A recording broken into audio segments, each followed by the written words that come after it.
اعوذ باللہ من الشیطان الرجیم بسم اللہ الرحمن الرحیم خواتین و حضرات السلام علیکم ورحمۃ اللہ وبرکاتہ مغفرتہ۔ پروگرام احکام شریعت اور فقہ حنفی سے متعلقہ مسائل کے ساتھ آپ کی خدمت میں حاضر ہیں۔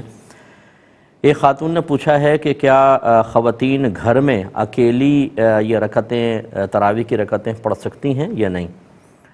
تو بالکل پڑھیں گی، پڑھ سکتی ہیں یا نہیں میں تو ایک لگتا ہے کہ چوائس ہے بھی پڑھنا چاہیں یا نہ پڑھنا چاہیں۔ یہ یاد رکھیں کہ تراویح سنت مؤکدہ نماز ہے، اور سنت مؤکدہ اس عمل کو کہتے ہیں کہ جس کا کرنا ضروری ہوتا ہے، یعنی ایک دو بار ترک کیا تو برا کیا، گناہ گار نہیں ہوں گے، لیکن عادت بنا لیں، یعنی لگاتار 3 دفعہ ترک کریں تو اب گناہ گار بھی ہوں گے۔ اس لیے سنت مؤکدہ تراویح کو مرد بھی ادا کریں گے اور خواتین بھی ادا کریں گی۔ خواتین اپنے گھر میں ادا کریں گے، اور یاد رکھیں کہ پورے رمضان کی 30 راتیں یا 29 جتنے بھی ہوں 20 رکعت تراویح پڑھنا ہر عاقل بالغ مسلمان مرد و عورت کے لیے سنت مؤکدہ ہے۔ مرد مسجد میں جا کر نماز ادا کریں، یہ سنت مؤکدہ علی الکفایہ ہے۔ سنت مؤکدہ علی الکفایہ کا مطلب یہ ہے کہ محلے میں سے چند لوگوں نے بھی مسجد میں آ کر اگر تراویح کو جماعت سے ادا کر دیا تو باقی سے جماعت کا مطالبہ ساقط ہو جائے گا۔ لیکن یہ کہنے کا مقصد نہیں ہے کہ آپ اپنے گھر میں تراویح ادا کریں، اجتماعی طور پہ نماز ادا کریں، یہ افضل ہوتا ہے۔ لیکن بہرحال اگر کوئی سستی کر کے بھی تراویح کی جماعت میں شامل نہیں ہوتا لیکن پوری 20 رکعت تراویح ادا کرتا ہے تو اس کی سنت مؤکدہ ادا ہوگی، اور ترک جماعت کی وجہ سے گناہ گار تو نہیں کہیں گے، لیکن بہتر نہیں ہے کہ وہ اس طرح کرے۔ تو خواتین اپنے گھر میں پڑھیں۔ ایک انہوں نے کہا کہ ہماری جو سیلری آتی ہے وہ گھر کے اخراجات میں استعمال ہو جاتی ہے، تو کیا اس پہ زکوٰۃ ہوگی کہ نہیں ہوگی؟ دیکھیں، جب گھر کے اخراجات میں استعمال ہو جاتی ہے، کچھ بچتا ہی نہیں ہے تو اس پر کوئی زکوٰۃ وغیرہ لازم نہیں ہوگی۔ حتیٰ کہ فرض کر لیں اگر آپ کا زکوٰۃ کا سال شروع ہو گیا تھا اور فرض کر لیں اس رمضان میں زکوٰۃ کا 1 سال پورا ہوا، یعنی اتنا مال تھا کہ اس پہ سال گزر گیا، اور 1 دن پہلے آپ کو سیلری ملی، تو اصول یہی ہوتا ہے کہ اگر سال تمام ہونے سے 1 دن پہلے بھی کچھ مال آ جائے تو اسے کل میں ملا کر کل کی زکوٰۃ نکالنی ہوتی ہے۔ لیکن یہ سیلری چونکہ آپ کے گھر کے اخراجات میں استعمال ہوگی، تو جو گھر کی ضروری چیزوں میں مال استعمال ہونے والا ہو اسے زکوٰۃ سے منہا کرتے ہیں، مائنس کرتے ہیں، لہٰذا یہ مال زکوٰۃ شمار نہیں ہوگا۔ اور اگر آپ کے پاس اور ہے ہی نہیں تو پھر تو بدرجہ اولا نہیں ہوگا۔ یہ کہتے ہیں کہ کمپنی گورنمنٹ کے حساب سے رجسٹرڈ نہیں ہے، یعنی ان کے پاس GST ٹیکس نمبر وغیرہ نہیں ہے۔ انہوں نے ایک دوسری کمپنی سے معاہدہ کر لیا کہ ان کی انوائس پر یہ خرید و فروخت کریں گے، یعنی ان کا لیٹر ہیڈ چلے گا، رسیدیں ان کی جاری ہوں گی، اور یہ دوسری کمپنی جو ہے انہوں نے ڈیل یہ کی ہے کہ آپ جتنا ٹیکس بھرتے، فرض کر لیں کہ اگر آپ رجسٹرڈ ہوتے وہ ٹیکس بھی آپ ہمیں دیں گے، اور اس کے علاوہ 2% مزید آپ ہمیں دیں گے، اور پھر ہمارا آپ نام استعمال کریں۔ دیکھیں، چونکہ یہ معاملہ بالکل اللیگل ہے اور غیر قانونی ہے، اسی طریقے سے ہزارہا کمپنیاں ٹیکس بچانے کے لیے دیگر کمپنیوں سے معاہدے کر کے، اور اس طرح ملک کو بھی نقصان ہوتا ہے، اور اگر فرض کر لیں انکوائری ہو جاتی ہے، پکڑے جاتے ہیں، تو جس نے جو سہولت کار بنتا ہے وہ بھی پکڑا جاتا ہے، ایسی کمپنیز کے مالکان بھی تکلیف میں آ جاتے ہیں، اور ایک مومن کا اپنے آپ کو مقام ذلت پر پیش کرنا، اس طرح کے معاملات پر پیش کرنا شرعی لحاظ سے ناجائز ہوتا ہے، لہٰذا یہ ایسا نہیں کر سکتے ہیں۔ ہاں، اس کے ذریعے جو انہوں نے مال کمایا، اگر کاروبار جائز تھا، صحیح شرعی طریقے کے مطابق ہوا تو وہ پروفٹ ان کے لیے حلال ہے، لیکن بہرحال یہ جو معاہدہ کیا تھا یہ چونکہ گناہ تھا، اسے دونوں کو ختم کرنا اور اللہ تعالیٰ کی بارگاہ میں توبہ کرنا لازم ہوگا۔ ایک بھائی نے پوچھا ہے کہ کسی کو کرونا ہو گیا ہے تو کیا وہ کرونا اس مرض کی حالت میں روزے چھوڑ سکتا ہے، بعد میں قضا کر لے؟ دیکھیں، بالکل اگر تو سانس لینے میں انتہائی پرابلم ہوتی ہے اور مسلسل دوائی استعمال کرنی ہے، اگر صرف انجیکشن یا ویکسین وغیرہ کے لگنے کا معاملہ ہو، وہ میں پچھلے پروگرام میں کہہ چکا ہوں کہ پھر تو آپ روزہ رکھیں، انجیکشن سے روزہ نہیں جائے گا، ویکسین سے روزہ نہیں جائے گا۔ لیکن اگر اور کچھ بھی دوا اندر لینی ہو تو پھر لازم سی بات ہے کہ کھانے یا پینے سے یا دوا ناک یا منہ کے ذریعے اگر اندر جائے گی تو روزے کو ختم کر دے گی۔ ایسی صورت میں اگر آپ یوں کر سکیں کہ آپ روزہ رکھیں ہمت کر کے، اگر پورا روزہ گزر جاتا ہے، کوئی پریشانی نہیں ہوتی تو بہت اچھی بات ہے، اور خدا نخواستہ اگر بیچ میں اٹیک ہوتا ہے، کوئی بہت زیادہ طبیعت بگڑتی ہے تو پھر آپ روزہ توڑ سکتے ہیں، اس صورت میں آپ گناہ گار نہیں ہوں گے، بعد میں قضا کر لیجئے گا۔ لیکن دونوں صورتوں میں آپ ڈاکٹر سے ضرور مشورہ کر لیں ایسا نہ ہو کہ آپ ہمارے مشورے پر عمل کریں اور بہت زیادہ آپ کی طبیعت بگڑے تو بعد میں آپ ہمیں ہی برا بھلا کہیں کہ یار دینداروں نے مروا دیا، یا گھر والے کہیں کہ یہ پتہ نہیں کس کی سن کے اس نے روزہ رکھا اور بیڑا غرق ہو گیا۔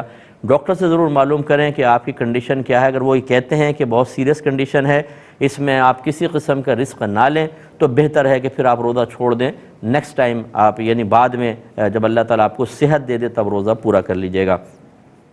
یہ کہتے ہیں بعض اوقات ایصال ثواب کے لیے ختم کے دوران قاری صاحب مخصوص آیات پڑھتے ہیں، اور اس میں جب پہنچتے ہیں ما کان محمد، اس پر پہنچتے ہیں، آیت پڑھتے ہیں، تو کیا اس پر حق نبی کہنا جائز ہے، اور کیا ہم درود پاک زبان سے پڑھ سکتے ہیں؟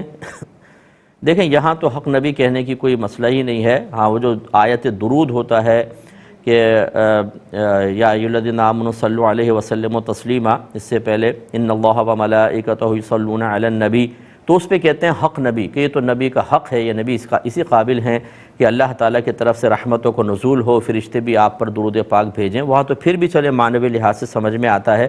اس میں بھی علماء نے یہ فرمایا کہ اگر وہ وقف کرتا ہے قاری دونوں حصوں کے درمیان تو حق نبی کہنا جائز، اور کنٹینیوسلی پڑھ رہا ہے تو چونکہ قرآن عظیم کا حکم ہے کہ جب قرآن پڑھا جائے تو اس کو خاموشی سے سنو، تو پھر وہ گناہ گار ہوگا۔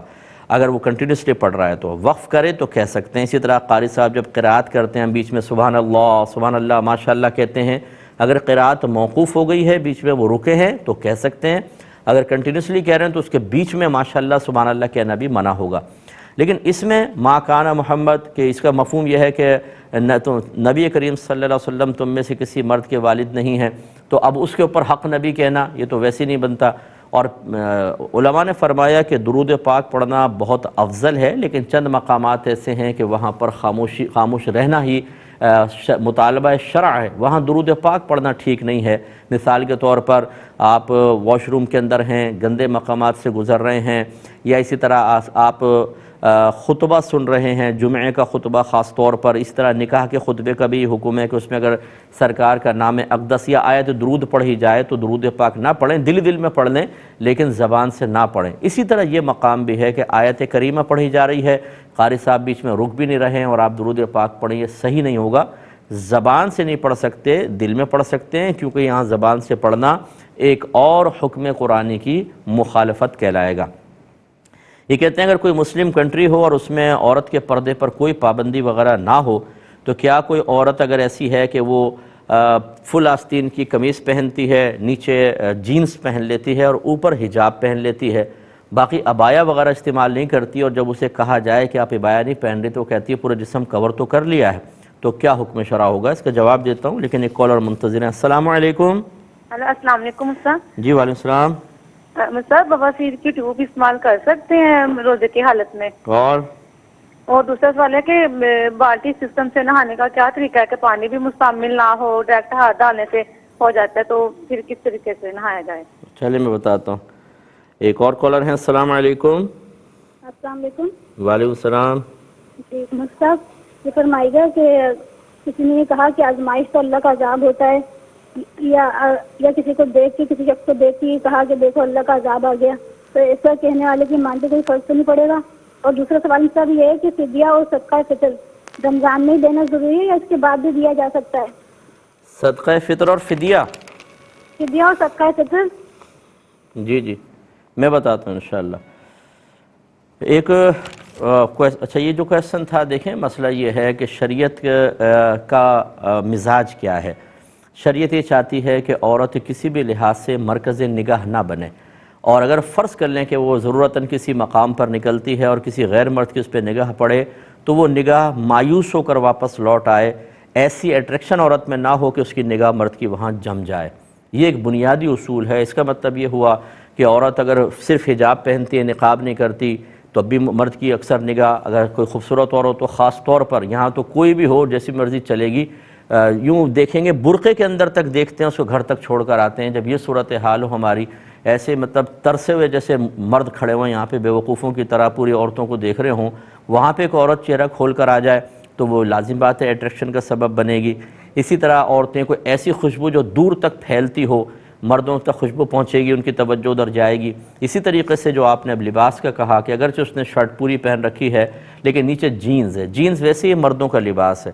گھر میں تو ہم نے آپ کو بتایا تھا کہ گھر میں اگر خواتین ایسی ہیں کہ اور کوئی نامحرم نہیں ہے، صرف شوہر ہے، تو چلیں جینز پہن کے، اگر وہ کام میں آسانی محسوس کرتی ہیں، شلوار کے اٹکنے وغیرہ کا اندیشہ ہو، یا اسی طرح باہر بھی اگر پہنتی ہیں لیکن اوپر پورا عبایا ہے کہ وہ چھپ جاتا ہے اور مردوں کی مشابہت کسی کے سامنے ظاہر نہیں ہوتی، اور اس میں بھی حکمت یہ ہو کہ شلوار بعض اوقات بس میں چڑھتے ہوئے، ویگن میں چڑھتے ہوئے اٹک جایا کرتی ہے۔ کتنے مناظر ہم نے دیکھے ہیں، جوتیاں ٹوٹ جایا کرتی ہیں، وہ بدیاں نکل جاتی ہیں، اور پھر ایک عورت کی بیچاری کس طرح ہو جائے تو اس کا تو پرسان حال ہی کوئی نہیں ہے، وہ یا تو گرے گی اور یا موچی کی تلاش کے اندر لنگڑے پاؤں سے چلتی رہے گی، تو وہاں پر پھر مردوں کی طرح اس کو جوگرز وغیرہ پہننے کی بھی اجازت دے دی جاتی ہے، لیکن وہ چھپا ہوا ہو تو۔ اب ویسے اگر عورت پینٹ شرٹ پہن کے نکلے، اوپر چاہے حجاب ہو، آپ بتائیے کہ مرد اس کی طرف دیکھیں گے یا فوراً یوں نگاہ پھیر لیں گے کہ جی بہن جی آ گئی ہیں، نگاہ ہٹا لو؟ تو سب کی توجہ اس طرف جائے گی، اور اس طرح کوئی بھی کام کرنا۔ اسی طرح برقعے کے بارے میں فقہاء نے لکھا ہے کہ ایسا شوخ برقع پہننا، اس میں ایسے ڈیزائن کے خواہ لوگوں کی توجہ جائے، تو برقع تو پردے کے لیے تھا اور یہاں مردوں کی توجہ کا سبب بنا، تو لہٰذا یہ سب چیزیں منع ہوں گی۔ ان بہن کو پیار سے سمجھائیں کہ اللہ تبارک و تعالیٰ اس کے رسول کی رضا کی خاطر زندگی گزار لیں، آخرت میں نجات ہے۔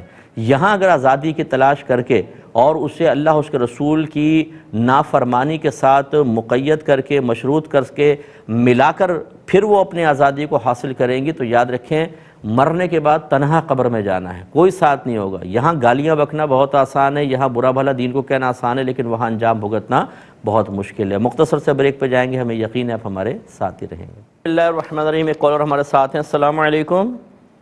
السلام علیکم صاحب۔ وعلیکم السلام۔ میرے پاس 6.5 تولے سونا ہے، چاندی وغیرہ نہیں ہے، تھوڑی بہت رقم آتی رہتی ہے قربانی کی۔ آپ کی آواز صاف نہیں آ رہی، تھوڑا سا منہ ہٹا کے بات کریں، ذرا تھوڑا سا موبائل کو دور کریں پھر بولیں۔ جی ڈاکٹر صاحب، میرے پاس 6.5 تولے سونا ہے اور قربانی ہر سال کی توفیق ملتی ہے، لیکن 6.5 تولے پہ زکوٰۃ ہوگی، چاندی نہیں ہے میرے پاس اور رقم آتی جاتی رہتی ہے۔ ٹھیک ہے، ایک اور کالر ہیں۔ السلام علیکم۔ وعلیکم السلام ورحمۃ اللہ۔ جی صاحب ایک کوشچن ہے کہ اگر کوئی شخص قیام میں سورہ فاتحہ پڑھنا بھول گیا اور سورت پوری پڑھ لی، پھر اس کو یاد آیا کہ سورہ فاتحہ نہیں پڑھی، تو کیا وہ سورت فاتحہ پڑھنے کے بعد دوبارہ سورہ اخلاص پڑھے گا یا رکوع میں چلا جائے؟ نیز اگر سورت پڑھنے کے دوران یاد آ جائے کہ سورہ فاتحہ نہیں پڑھی، تو کیا سورت کو وہیں پر چھوڑ کر سورہ فاتحہ پڑھنی چاہیے یا پوری پڑھ کر پھر الحمد شریف پڑھنی چاہیے؟ اور چلیں میں عرض کرتا ہوں انشاءاللہ۔ ایک کویسچن یہ ہوا تھا کہ کتنی عمر کے میل کزنز ہوں تو ان سے ایک لڑکی کو پھر حجاب کرنا شروع ہو جانا چاہیے کہ اپنے ہاتھ وغیرہ کور کرے، اپنے بالوں کو کور کرے۔ بعض اوقات کہتی ہیں کہ بچوں کے بلوغت کا پتہ نہیں چلتا ہے، تو کیسے معلوم ہوگا کہ یہ بالغ ہو چکا ہے کہ نہیں ہو چکا اور اب ہم پہ پردہ واجب ہے؟ دیکھیں مسئلہ یہ ہے کہ ایک ہوتا ہے بالغ، ایک ہوتا ہے مراہق۔ مراہق اس لڑکے کو کہتے ہیں جو قریب البلوغ ہوتا ہے، کیونکہ لڑکی کی عمر 12 سے 15 سال کے درمیان متوقع ہے کہ اگر اس کو 12ویں سال میں احتلام ہو جاتا ہے تو وہ بالغ ہو جائے گا، یا 15 سال کے درمیان ایسا ہو جائے۔ اور بچی کے لیے 9 سے 15 سال یہ عمر ہوتی ہے، احتلام ہو جائے یا حیض آ جائے تو وہ بالغہ متصور ہوگی۔ تو اسی طرح اب یہ اس کا مطلب ہوا کہ 9 سال کے قریب جو بچی ہے وہ مراہقہ کہلائے گی، اور 12 سال کے قریب لڑکا ہوگا تو مراہق کہلائے گا۔ یہ قریب البلوغ جو لڑکے ہوتے ہیں مراہق، یہ حکم میں بالغ کے ہی ہوتے ہیں۔ مثال کے طور پر اگر ماں حج یا عمرہ کرنا جانا چاہتی ہے تو مراہق بیٹے کے ساتھ جا سکتی ہے، اس کو بالغ میں شمار کیا ہے۔ اس کا مطلب یہ ہوا کہ جب کوئی لڑکا، کوئی کزن آپ کا 12ویں سال کے قریب پہنچ جائے، یعنی 11 سال اسے کمپلیٹ ہو جائیں، 12واں سال لگے، تو اب آپ کو احتیاط کرنی چاہیے۔ اب وہ ہنسی مذاق کرنا یا بغیر کور کیے اپنا کسی کے سامنے آ جانا یہ مناسب نہیں ہوگا۔ ایک نوجوان کہتا ہے کہ جی ہم نے گیم ٹورنامنٹ میں حصہ لینا ہے، اس کی کچھ انٹری فیس ہوتی ہے وہ دیتے ہیں، اس کے بعد پھر ٹیمیں میچ کھیلتی ہیں اور آخر میں کوئی کپ وغیرہ ملتا ہے، تو اس طرح پیسے دے کر پھر یہ میچ کھیلنے کی کیا شرعی حیثیت ہے، اس پہ کلام کرتے ہیں۔ لیکن ایک کالر ہمارے ساتھ ہیں۔ السلام علیکم۔ السلام علیکم مفتی صاحب۔ جی وعلیکم السلام۔ جی مفتی صاحب، میں یہ پوچھنا چاہ رہی ہوں کہ میں صاحب نصاب ہوں۔ جی سوری، جی فرمائیے. اور میں صاحب نصاب ہوں اور میری سورس آف انکم کوئی نہیں ہے، وڈو ہوں. اچھا. تو میرے بچے جو مجھے خرچ دیتے ہیں یعنی انہیں سے میرا خرچ چلتا ہے جو وہ مجھے دیتے ہیں. ٹھیک ہے. تو اسی میں سے میں مطلب انہیں سے لے کے میں زکوٰۃ ادا کرتی ہوں. ٹھیک ہے. تو کیا میری زکوٰۃ ادا ہو جاتی ہے؟ ٹھیک ہے. ٹھیک ہے. اچھا، اور دوسرا یہ کہ میں نماز میں بھولتی بہت زیادہ ہوں. تو سجدہ صاحب کر لیتی ہوں. تو اچھا ایک دو دفعہ ایسا بھی ہوا کہ جیسے میں وطر میں الحمد شریف پڑھی، کل شریف پڑھی اور ایک دم میں رکوع میں چلی گئی. تو رکوع میں مجھے یاد آیا کہ میں نے وہ نہیں سورہ فاتحہ نہیں پڑھی آپ؟ نہیں، سورہ فاتحہ تو پڑھ لی، کل شریف بھی پڑھ لی. اچھا، دعائے قنوت بھول گئی؟ یوں دعائے قنوت بھول گئی پڑھنی. تو پھر میں واپس فوراً سیدھی ہو گئی اور پھر میں نے دعائے قنوت پڑھ لی. پڑھ کے آخر میں پھر میں نے سجدہ صاحب کر لیا. تو کیا ہو گیا؟ چلیں میں بتاتا ہوں انشاءاللہ، عرض کرتا ہوں. تو آپ کو بتا رہے تھے کہ دیکھیں اس طریقے سے یہ جو انٹری فیسز دے کر یقینی سی بات ہے کہ تمام چیزیں جو ہیں، تمام پیسہ جو ہے وہ کوئی بال میں یا ٹیپ کے اندر خرچ نہیں ہو جاتا. جو اس طرح کے ٹورنامنٹ کرواتے ہیں وہ اپنا ایک حصہ بھی رکھتے ہیں. تو یہ مختلف لوگوں نے پیسے ملائے اور ایک ٹرافی اس کی لے لی ہے، اور اب جو جیتے گا وہ ٹرافی لے جائے گا. اس میں معنوی لحاظ سے جوئے کا مفہوم موجود ہے. یہ کچھ لوگ پیسہ ملائیں، جیتنے والا کل یا بعض مال لے جائے اور ایک شخص اپنے کل یا بعض مال سے محروم ہو جائے. اس طرح کے انٹری فیسز اور اس طرح کے گیمز میں شرکت کرنا شرعاً جائز نہیں ہے. ہاں اگر بہت ہی آپ نہیں باز آنا چاہتے تو یوں طریقہ کار کر سکتے ہیں کہ جو میچ کروا رہا ہے آپ سب اس کو وہ پیسہ ہبہ کر دیں، تحفتاً گفٹ دے دیں کہ یہ آپ کا ہوا، وہ گفٹ ہو گیا. اب وہ اپنی مرضی سے کہے چلو میں ایک ٹرافی رکھتا ہوں، جو جیتے گا میں اس کو دے دوں گا. یہ جائز ہو سکتا ہے. لیکن اگر آپ نے اس کی ملکیت نہیں کیا، سب پیسے ملا کر ایک ٹرافی لے کر آئے اور پھر اس ٹرافی کے لیے مقابلہ کر رہے ہیں، تو جیتنے والا تو لے گیا مال اور ہارنے والا اپنے مال سے محروم ہوا. اس میں جوئے کا مفہوم ہے. اسی طرح انہوں نے اگلا کویسچن یہی کیا تھا کہ ہم کرکٹ میں پیسے ملاتے ہیں، ایک ٹرافی لے آتے ہیں اور میچ کھیلتے ہیں، جو جیتتا ہے ٹرافی لے جاتا ہے. اس میں بھی جوئے کا مفہوم ہے. اس کو بھی جواز کی طرف لے کر آئیں. لیکن یہ میں کوئی آپ کو ترغیب نہیں دے رہا ہوں، یہ تو میں نے آپ کو بتایا کہ آپ حرام سے کیسے بچیں گے. رمضان میں خاص طور پر پوری رات میچز کھیلنا، لوگوں کے ناک میں دم کرنا، کھڑکیوں پہ آپ شاٹ لگا رہے ہیں، لوگ پریشان ہو رہے ہیں، یہ کوئی عبادت نہیں ہے. یہ مطلب کوئی صحیح طریقہ نہیں ہے. یہ بہت شدید گناہ گار ہوں گے. رمضان کی مبارک ساعتوں میں انسان کو اپنے نفس کو کنٹرول کرنا چاہیے، نہ کہ اپنے نفس کو بالکل مطلب آزاد چھوڑ کر غلط کاموں کے اندر انسان مصروف ہو جائے. اور میں نے تو یہاں تک دیکھا ہے کہ میچز ہوتے ہیں، روزے کی حالت میں میچز ہو رہے ہوتے ہیں، اس میں بعض تو پھر روزہ ہی نہیں رکھتے ہیں. بھئی میچ ہے ہمارا، روزہ کیسے رکھیں؟ تو وہ پانی پی رہے ہیں، کھانا کھا رہے ہیں، اور کسی نے روزہ رکھ کر پھر میچ کھیلتے ہیں، اور اتنی حالت خراب ہو جاتی ہے کہ کوئی انتہا نہیں. روزہ کی حالت میں ایسی مشقت اختیار کرنا کہ روزہ پورا کرنا ہی مشکل ہو جائے، سخت مکروہ ہوتا ہے. اور پھر اس قسم کا فضول کام، تو اس لیے کوشش یہ کیجئے کہ ایسا نہ کریں. دنیا کیا کر رہی ہے اس کو چھوڑ دیں، آپ نے کیا کرنا ہے اس کو دیکھیں. کرکٹ کھیلنے کے لیے اور بہت سارے مہینے باقی ہیں. رمضان میں اس طریقے سے نہ کھیلا جائے، یہی بہتر ہے. ایک مزید کالر ہمارے ساتھ ہیں. السلام علیکم. اپنے ٹیلی ویژن کی آواز بند کریں گے پھر انشاءاللہ سنتے ہیں. ہیلو جی، السلام علیکم. جی ٹیلی ویژن کی آواز بند کریں اپنے. بند ہے؟ بند نہیں ہے بھائی جان. ہیلو. چلے اللہ تعالیٰ آپ کو خوش رکھے. اللہ تعالیٰ آپ کو پھر کبھی ٹرائی کیجیے گا انشاءاللہ. ایک اور کالر ہیں. السلام علیکم. السلام علیکم. جی وعلیکم السلام. سر میرا یہ سوال ہے کہ ہم لوگ دبئی میں کام کرتے ہیں تو ہم لوگ ادھر زور کا اثر کا نماز پڑھتے ہیں، سنتے ہیں وغیرہ نہیں پڑھتے، تو اس سے ہماری نماز ہوتی ہے یا نہیں ہوتی؟ کون سی نماز کی سنت ہے؟ یہ ہے کہ ہم لوگ جی کون سی نماز کی سنت چھوڑ دیتے ہیں؟ زور کی اور اثر کی. زور اثر. ٹھیک ہے میں بتاتا ہوں. اور چلیں عرض کرتے ہیں انشاءاللہ. یہ کال پہلے موجودہ لے لیتے ہیں. ایک یہ بہن نے ارشاد فرمایا کہ کسی کو بواسیر کا مرض ہے اور اس میں پھر دوا وغیرہ لگائی جاتی ہے، تو کیا اس سے روزے پہ کوئی فرق تو نہیں پڑے گا؟ دیکھیں یہ جو لکھا ہے فقہاء نے کہ اگر کوئی حالت روزہ میں مقعد کہتے ہیں اس کو، پچھلے مقام کو، کہ اس میں کوئی دوا ڈالے تو روزہ فاسد ہو جاتا ہے۔ یہ بہت اوپر مقدار میں، جس کو حقنہ لینا کہتے ہیں، کہ وہ جس کے قبض بہت شدید ہو جاتی ہے تو وہ دوا کی پچکاری مارتے ہیں آنتوں میں تاکہ آنتیں گیلی ہوں، نرم ہوں اور انسان کی قبض ٹوٹے، تو وہ بہت ہی اوپر جا کر ہے، اور یہ فقہا کے اپنے قیاسات اور اجتہادات ہیں۔ نبی کریم صلی اللہ علیہ وسلم کے دور میں ایسا نہیں تھا، لہٰذا اسے وہ جو باطن ہے، اندر ہے، اس کو جوف بدن کہتے ہیں، کہ کھلے حصے کے اندر پانی پہنچ گیا تو اس کو پھر باطن کا ہی حکم دے کر روزہ ٹوٹنے کا بعض اوقات حکم دے دیتے ہیں۔ جیسے ایک زخم ہے، زخم کے اندر اگر کوئی چیز دوا چلی جائے، اسی طرح یہ مقعد کا مسئلہ ہے، لیکن یہ اسی صورت میں ہے جب بہت اوپر تک جائے، لہٰذا صرف ٹیوب وغیرہ لگانے سے کوئی فرق نہیں پڑے گا۔ اسی طرح ہمارے بعض بہن بھائی ضمناً عرض کر رہا ہوں کہ استنجا کرنے میں بہت ہی گھبراتے ہیں کہ ایسا نہ ہو کہ ہم دھو رہے ہوں اور پانی ایسا چلا جائے تو پھر کیا ہوگا۔ پانی کوئی آپ کے معدے میں نہیں چڑھ جائے گا، مطلب یہ کہ بالکل آپ گھبرائے بغیر آسانی سے کریں۔ ہاں، بہت زیادہ مبالغہ کرنا وہ نہ کریں، اور وہ ایسا کوئی بھی نہیں کرتا ہے مبالغہ۔ اس لیے ان مسائل نے اتنا نفسیاتی مریض بنا دیا ہے لوگوں کو، کیونکہ یہ بہت ہی لائٹ میں لا کر بیان کیے جاتے ہیں۔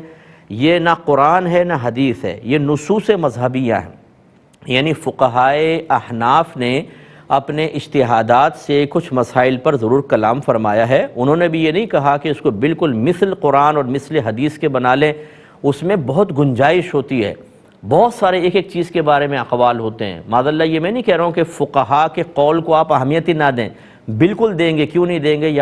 اللہ تعالیٰ فرماتے اطیعوا اللہ واطیعوا الرسول واولی الامر منکم، اللہ کی اطاعت کرو، اس کے رسول کی اطاعت کرو، ان لوگوں کی اطاعت کرو جو تم میں حکم والے ہیں۔ تو ہمیں اطاعت کا حکم ہے، لیکن انہوں نے جو مسئلے لکھے ہیں انہوں نے اس لیے نہیں لکھے کہ لوگ نفسیاتی مریض بن جائیں، تقوی ہے، احتیاط ہے، لہٰذا بہت گھبرانے کی کوئی حاجت نہیں، آپ بالکل آرام سے استنجا کریں اور اس سے کوئی آپ کو فرق نہیں پڑے گا۔ وہ بہت اوپر مقدار ہوتی ہے کہ وہاں تک دوا یا پانی جائے تو روزہ ٹوٹے گا، اور عام طور پہ جو استنجا انسان کرتا ہے اس میں پانی اس مقدار تک نہیں پہنچتا، اس لیے آپ کے روزے پہ کوئی فرق نہیں پڑے گا۔ بالکل گھبرائے بغیر آپ کریں، اگر کوئی پکڑ آپ گھبراتے ہیں آرام نارمل انداز سے کریں، ورنہ بروز قیامت مجھے پکڑ لیجیے گا چلیں۔ تو یہ ایسا کچھ نہیں ہوتا ہے، ذرا نفسیاتی مریض نہ بنے۔ فقہا نے اگر کچھ لکھا ہے وہ تقوی اور احتیاط کے ساتھ لکھا ہے، انہوں نے اس لیے نہیں لکھا تھا کہ ہم ڈپریشن کا شکار ہو جائیں، ہم ادھورا سے استنجا کر کے نکلیں کہ پوری صفائی بھی نہیں ہوئی ہے، گندگی بدن پہ لگی ہوئی ہے، اور ہم ڈر کر کے جو روزہ فاسد نہ ہو جائے، ناپاکی کی حالت میں باہر نکل آئیں، یہ انہوں نے ترغیب دی ہے۔ اس لیے تھوڑا سا اس کو احتیاط سے کریں تو اچھا ہے۔ تو بہرحال آپ ٹیوب لگا سکتی ہیں، اس سے روزے میں کوئی فرق نہیں پڑے گا۔ یہ کہتی ہیں اگر ہم بالٹی کے پانی سے نہا رہے ہوں یا بالٹی سے نہا رہے ہوں تو کوئی ایسا طریقہ بتائیں کہ وہ پانی ہم احتیاط سے استعمال کر لیں، مستعمل وغیرہ نہ ہو۔ پہلے سب دیکھنے والوں کو میں گزارش کر دیتا ہوں کہ دیکھیں پانی جو ہے وہ، یہ بہن نے کیوں پوچھا وہ میں سمجھا رہا ہوں کہ پانی بذات مطہر ہے۔ بذات کا مطلب کسی پاک کرنے کے سلسلے میں کسی اور چیز کا محتاج نہیں، مطہر مانے پاک کرنے والا، کیونکہ اللہ نے فرمایا وَأَنزَلْنَا مِنَ السَّمَاءِ مَاءً طَهُورًا، ہم نے آسمان سے پاک کرنے والے پانی کو نازل فرمایا۔ اس کا مطلب ہے پانی کے اندر پاک کرنے کا وصف موجود ہے، آپ نیت کریں نہ کریں، جیسے آگ میں جلانے کا وصف موجود ہے، نیت کریں نہ کریں، ہاتھ ڈالیں گے جلے گا ضرور۔ اگر آپ کہیں میں ہاتھ ڈال رہا ہوں، نیت یہ ہے کہ جلوں نہیں، پھر بھی جلیں گے آپ۔ جواب کمپلیٹ کرتا ہوں ایک مختصر سے بریک کے بعد۔ تو ہم آپ کو بتا رہے تھے کہ پانی میں اللہ نے پاک کرنے والا وصف رکھا ہے، لہٰذا اگر بالٹی میں پانی ہے، آپ جیسے اس میں ہاتھ ڈالتے ہیں بغیر دھلا ہوا، بے وضو ہیں یا حالت جنابت میں ہاتھ ڈالتے ہیں اور یوں نکالیں گے، یہ پانی جو ہے وہ آپ کے اتنے حصے کو پاک کرے گا۔ پاک کرنے کا مطلب یہ ہے کہ آپ کے ہاتھ پر ایک نجاست تھی جو اس پانی میں مل گئی، یہ پانی مستعمل کہلاتا ہے۔ حالانکہ بے وضو شخص کے جسم پر کوئی ظاہری نجاست نہیں ہوتی، لیکن شریعت نے کہا ہے کہ نجاست ہے، تبھی تو ہم بے وضو نماز نہیں پڑھ سکتے۔ پہلے اس نجاست کو وضو کے ذریعے دور کرو۔ ایسی نجاست جو نظر نہیں آتی اس کو نجاست حکمیہ کہتے ہیں۔ اس کا مطلب اگر بالٹی میں آپ نے ہاتھ ڈال دیا تو اتنے حصے کا وضو ہو گیا، یا اتنے حصے کی ناپاکی اتر کے پانی میں مل گئی، یہ مستعمل ہو گیا، اب اس سے آپ وضو یا غسل نہیں کر سکتے۔ یہ وہ بہن پوچھ رہی ہیں کہ ہم غسل کریں تو کس طرح کریں کہ پانی مستعمل نہ ہو، استعمال شدہ نہ ہو۔ اب اس کا طریقہ یہ ہے کہ آپ پہلے اتنے ہاتھ دونوں علیحدہ دھو لیں، تاکہ اگر بالٹی میں ڈبہ وغیرہ ہے اپنا ہاتھ ڈالیں تو پانی ناپاک نہ ہو، مستعمل نہ ہو۔ پھر وہ ڈبہ نکال کے آپ احتیاط سے نہائیں۔ ہاں یہ ضرور ہے جب آپ نہا رہے ہیں اور کچھ چھینٹیں فرض کر لیں آپ کے بدن کی اس پانی میں چلی گئیں، تو جو آپ کے بدن سے گر رہا تھا یہ مستعمل پانی تھا کیونکہ نجاست حکمیہ لے کر گر رہا ہے، جو بالٹی میں پانی ہے وہ غیر مستعمل ہے، اور اصول یہ ہوتا ہے کہ مستعمل اور غیر مستعمل آپس میں مل جائیں، جس کی مقدار زیادہ ہوگی حکم اسی کا ہوگا۔ اس کا مطلب ہے نہاتے ہوئے چند چھینٹیں پانی میں چلی بھی گئیں تو بالٹی میں غیر مستعمل کی مقدار چونکہ زیادہ ہے، اس لیے وہ سب کا سب نہانے کے قابل ہی رہے گا، آپ کی ایک آدھ چھینٹ جانے سے پانی ناپاک یعنی مستعمل نہیں ہوگا۔ یہ کہتی ہیں بعض لوگ جب کوئی مشکل آتی ہے تو کہتے ہیں آزمائش جو ہے وہ اللہ کا عذاب ہے، کیا صحیح ہے؟ دیکھیں ہمیشہ اس کو اللہ کے عذاب سے تعبیر کرنا بالکل غلط ہے۔ کیا میرے آقا صلی اللہ علیہ وسلم پر دین کے راستے میں آزمائشیں نہیں آئی تھی؟ اب کوئی بدبخت ترین ہی ہوگا کہ جو اس آزمائش کو اللہ کے عذاب سے تعبیر کرے گا۔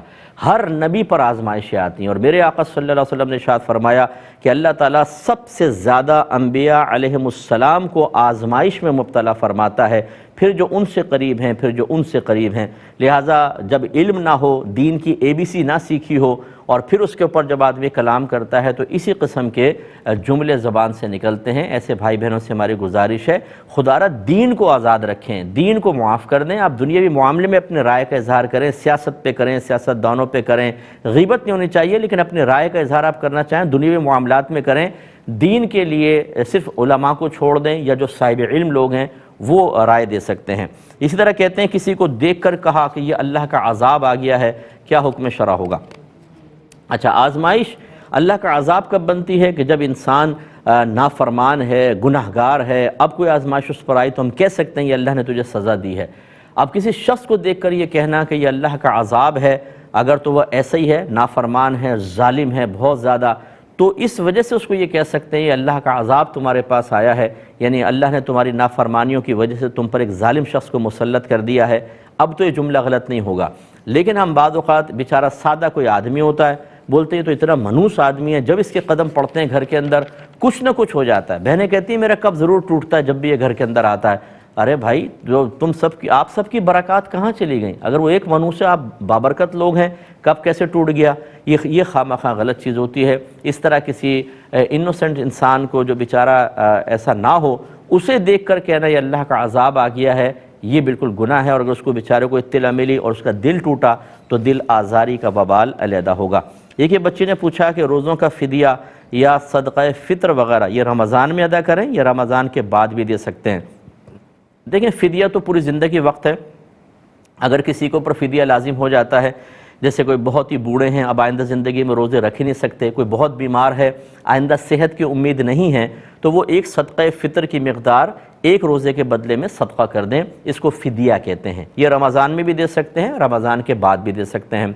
صدقہ فطر جو ہے اس کا مستحب وقت ہے عید سے پہلے ادا کرنا۔ یہ اکثر ہمارے یہاں ہوتا ہے، اسٹال لگے ہوتے ہیں، لوگ عید کی نماز پڑھنے آ رہے ہوتے ہیں، وہاں دے رہے ہوتے ہیں، یہ مستحب ہے، لیکن اس سے بھی افضل یہ ہے کہ رمضان کے دوران ادا کیا جائے۔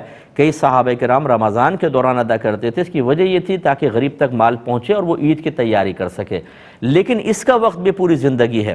لہذا اگر کسی نے یہ سمجھا کہ عید گزر گئی، ہم صدقہ فطر ادا نہیں کر سکے تو اب وہ معاف ہو گیا، ایسا نہیں ہے، بعد میں بھی آپ ادا کر سکتے ہیں، لیکن خواہ تاخیر کی تو یہ مناسب نہیں ہے۔ عذر کے سبب ہے تو پھر اللہ تعالیٰ معاف فرمانے والا ہے۔ بہن نے فرمایا کہ ان کے پاس 6.5 تولہ سونا ہے اور رقم آتی جاتی رہتی ہے، تو کیا حکم شرع ہے؟ دیکھیں جب آپ کا زکوٰۃ کا سال پورا ہو جائے، یعنی 6.5 تولہ سونا فرسٹ محرم کو آپ کے پاس تھا، اگلا فرسٹ محرم آیا 6.5 تولہ آپ کے پاس، بیچ میں رقم آتی گئی، اس کو چھوڑ دیں۔ جب یہ سال پورا ہوا اس وقت دیکھیں آپ کے پاس کیا کیا ہے۔ اگر 6.5 تولہ سونے کے ساتھ ساتھ ابھی آپ کے پاس کچھ کیش بھی پڑا ہوا ہے جو آپ کی ضرورت سے زائد ہے، ایسی بینک میں رکھا ہوا ہے، تو ان دونوں کو ملا کر پھر ٹوٹل پر زکوٰۃ نکالنی ہوگی۔ یہ کہتے ہیں کہ قیام میں کسی نے صرف سورت پڑھی یا سورہ فاتحہ پڑھی اور رکوع میں چلے گئے، یعنی سورہ فاتحہ نہیں پڑھی اور سورت شروع کر دی، اب یاد آئی سورت کے درمیان میں، تو کیا ہوگا؟ دیکھیں بہتر ہے کہ کم از کم ایک آیت کمپلیٹ کر لیں، یہ نہیں کہ جیسی یاد آئی سورت چھوڑ کے سورہ فاتحہ پہ چلے گئے، کم از کم آیت کمپلیٹ کریں، پھر سورہ فاتحہ پڑھیں، پھر یہ سورت پڑھیں اور آخر میں سجدہ سہو کریں۔ اگر رکوع میں یاد آئی ہے تو فرض کر لیں سورہ فاتحہ رہ گئی، سورت پڑھ کے رکوع میں چلے گئے، کھڑے ہوں گے سورہ فاتحہ پڑھیں گے، دوبارہ سورت پڑھیں گے، پھر رکوع کریں گے اور آخر میں سجدہ سہو کیا جائے گا۔ یہ کہتی ہیں کہ یہ صاحب نصاب ہیں لیکن ان کی انکم وغیرہ کوئی بھی نہیں ہے، تو یہ بچے جو خرچ دیتے ہیں، ان کے جو اولاد ہیں، اسی سے یہ اپنا خرچ چلاتی ہیں اور اسی سے پھر اپنے زکوٰۃ بھی ادا کر دیتی ہیں۔ کیا حکم شرع ہوگا؟ دیکھیں، چونکہ بچے آپ کو وہ مال خرچ کے لیے آپ کی ملک میں دے دیتے ہیں، آپ کو مالک بنا دیتے ہیں، تو آپ مالکہ ہو گئیں۔ اب آپ اس مال سے اگر زکوٰۃ نکالتی ہیں تو وہ اپنے ہی مال سے آپ زکوٰۃ نکال رہی ہیں، اس میں کوئی حرج نہیں ہے، بالکل درست ہے۔ یہ کہتی ہیں کہ نماز میں اکثر بھول جاتی ہوں، پھر سجدہ سہو بھی کر لیتی ہوں، تو کیا صحیح ہے؟ دیکھیں، نماز میں ہر چیز کے بھول پر سجدہ سہو نہیں ہوتا۔ آپ یوٹیوب پہ جائیے گا، ادھر لکھیے گا نماز کے واجبات بائے مفتی اکمل، وہ آپ کلپس ذرا دیکھ لیں کیا کیا چیزیں واجب ہیں، اس پہ پورے واجب کا بیان آپ کو ملے گا۔ ہر واجب کے ترک پہ سجدہ سہو نہیں ہوتا، بعض اوقات نماز لوٹانی پڑتی ہے، بعض ایسے واجبات ہیں جن کے ترک پر سجدہ سہو ہے کہ اس کمی کو پورا کرنے کے لیے سجدہ سہو کیا جاتا ہے، تو وہ آپ کو تفصیل پتہ چل جائے گی۔ مثال کے طور پہ اب آپ نے کہا کہ میں رکوع میں چلی گئی تھی، مجھے یاد آیا میں نے دعائے قنوت نہیں پڑھی تھی، تو میں واپس آئی، دعائے قنوت پڑھی، پھر رکوع کیا، آخر میں سجدہ سہو کر لیا، نماز ہو گئی؟ جواب یہ ہے کہ نماز تو ہو گئی، لیکن آپ کو دعائے قنوت کے لیے رکوع سے اٹھنا نہیں چاہیے تھا، یہ منع لکھا ہے فقہا نے۔ ہاں، سورت فاتحہ رہ گئی یا سورت نہیں ملائی تھی وہ رہ گئی تو پھر رکوع سے اٹھنے کا حکم ہوتا ہے، لیکن دعائے قنوت کے اندر منع فرمایا گیا۔ اب آپ اٹھیں، یہ آپ نے غلط کیا تھا، اس پہ اللہ کی بارگاہ میں توبہ کریں، لیکن چونکہ آخر میں آپ نے سجدہ سہو کر لیا تھا، آپ کی نماز بہرحال ہو گئی۔ تو خلاصہ کلام یہ ہے کہ ہر ترک واجب پر یا کوئی بھی چیز بھولنے پر سجدہ سہو نہیں ہوتا۔ مثال کے طور پہ آپ ثنا پڑھنا بھول گئیں، تو ثنا پڑھنا سنت ہے، تو اس پر تو سجدہ سہو ہے ہی نہیں، اب آخر میں آپ سجدہ سہو کریں، اس لیے پہلے اس کا علم حاصل کر لیں تاکہ آپ کو پتہ چلے کہ کہاں پر مجھے سجدہ سہو نہیں کرنا، کہاں پہ کرنا ہے اور ترک واجب کی کمی پوری ہو جائے گی، کہاں ایسا ہے کہ ترک واجب ہو گئی تو پھر سجدہ سہو سے بھی تدارک نہیں ہوگا، نماز ہی لوٹانی ہوگی، یہ انشاءاللہ آپ کو سب اس میں مل جائے گا۔ یہ کہتے ہیں کہ ہم یہاں دبئی میں غالباً ہیں، کہتے ہیں ہم یہاں پر بعض اوقات صرف فرض پڑھ کے چلے جاتے ہیں، ظہر کی سنتیں اور عصر کی سنتیں چھوڑ دیتے ہیں۔ دیکھیں، ظہر کی تو نہ چھوڑیں، کیونکہ ظہر کے فرائض سے پہلے کی 4 سنتیں اور بعد کی 2 سنتیں دونوں ہی سنن مؤکدہ ہیں، یہ تو آپ کو پڑھنی چاہیے۔ عصر سے پہلے کی 4 اگر آپ چھوڑ دیں وہ غیر مؤکدہ ہیں، بلکہ ان کو چھوڑنے کی عادت بنا لیں، تب بھی آپ گناہگار نہیں ہوں گے۔ یہ میں ترغیب نہیں دے رہا ہوں، نفس مسئلہ بیان کر رہا ہوں، موقع ہو تو وہ بھی پڑھیں، سعادت کی بات ہے، لیکن اگر عصر سے پہلے کی 4 سنتیں چھوڑ دیں کوئی مسئلہ نہیں ہے، لیکن ظہر کی سنتیں نہ ترک کریں، یہی بہتر ہے۔ ہاں، اگر آپ کے کام کی نوعیت ایسی ہے کہ بہت ہی مختصر وقت میں آپ کو نماز پڑھنے کا موقع ملتا ہے اور فوراً آپ کو ڈیوٹی پہ جانا ہے، تو پھر یہ کر سکتے ہیں کہ آپ فرائض ادا کر کے چلے جائیں، لیکن کوشش کریں کہ آپ ریکویسٹ کریں، مسلم کنٹری ہے، کہ بھئی تھوڑا سا ہمیں زیادہ ٹائم دیں تاکہ ہم نماز کی سنن بھی ادا کر لیں، تو پھر سنتیں ادا کی جائیں۔ ایک یہ آفر کویسچن تھا، یہ کہتے ہیں کسی انسان کو گولی لگی اور وہ بہت ہی شدید اذیت اور تکلیف میں تھا، تو اس کے زبان سے صریح کلمہ کفر نکلا، یعنی بہت ہی صاف ستھرا کلمہ کفر۔ صاف ستھرا کا مطلب جس کے کفر میں کسی عالم کا اختلاف نہ ہو، اسے کہتے ہیں صریح کلمہ کفر۔ مثلا اللہ تعالیٰ کو برا بھلا کہہ دیا، اللہ تعالیٰ کے وجود کا انکار کر دیا، آخرت کے وجود کا انکار کر دیا، معاذ اللہ ثم معاذ اللہ ہمارے نبی کریم صلی اللہ علیہ وسلم کی شان میں کوئی بہت بڑی گستاخی کر دی۔ یہ کہتے ہیں اگر وہ اس طرح کر دے تو کیا حکم ہوگا، وہ مسلمان رہا یا کافر ہو گیا؟ دیکھیں، وہ دار اسلام سے باہر نکل جائے گا، تکلیف چاہے کتنی ہے، اسے مکلف بنایا گیا تھا۔ جب تک انسان کو عالم ہوش میں ہے، جب تک موت کا غرغرہ نہ طاری ہو، تب تک اگر اس کے زبان سے صریح کلمہ کفر نکلے گا، وہ شرعی احکام کا مکلف تھا اور وہ دائرہ اسلام سے باہر ہوگا۔ اس لیے علماء نے فرمایا کہ بالکل غشی چڑھ گئی ہے، آنکھیں اوپر کو چڑھ جاتی ہیں، جیسے اس وقت کسی کی زبان سے کلمہ کفر نکلا تو ہم اس پر کفر کا حکم نہیں لگائیں گے، کیونکہ یہ غشی طاری ہو گئی ہے، یہ ایک الگ چیز ہوتی ہے۔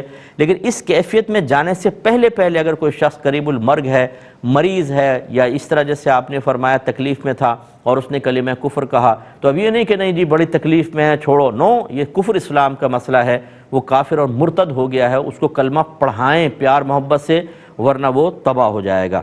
یہ کہتے ہیں کسی کو عربی میں دعائیں یاد نہیں رہتی ہیں تو کیا وہ اردو میں ان کا مفہوم دعا مانگتے ہوئے ذکر کر لے تو کوئی فرق تو نہیں پڑتا؟ دیکھیں، پڑھتا ہے، عربک دعائیں میرے آقا صلی اللہ علیہ وسلم سے منقول ہیں، ان کا خیال رکھیں، انہیں پڑھیں گے برکت زیادہ ہوگی، اگرچہ آپ اردو میں بھی دعا مانگ لیں اللہ تعالیٰ قبول فرمانے والا ہے۔ اب اپنے میزبان کو، ہماری کیو ٹی وی کی پوری ٹیم کو اجازت مرحمت فرمائیں۔ آپ ہمارے لیے دعا کیجئے، ہم آپ کے لیے دعا گو ہیں کہ اللہ تبارک و تعالیٰ ہم سب کو دین سیکھ کر بعینی اسے دوسروں تک پہنچانے کی توفیق عطا فرمائیں، آمین۔ وآخر دعوانا ان الحمدللہ رب العالمین۔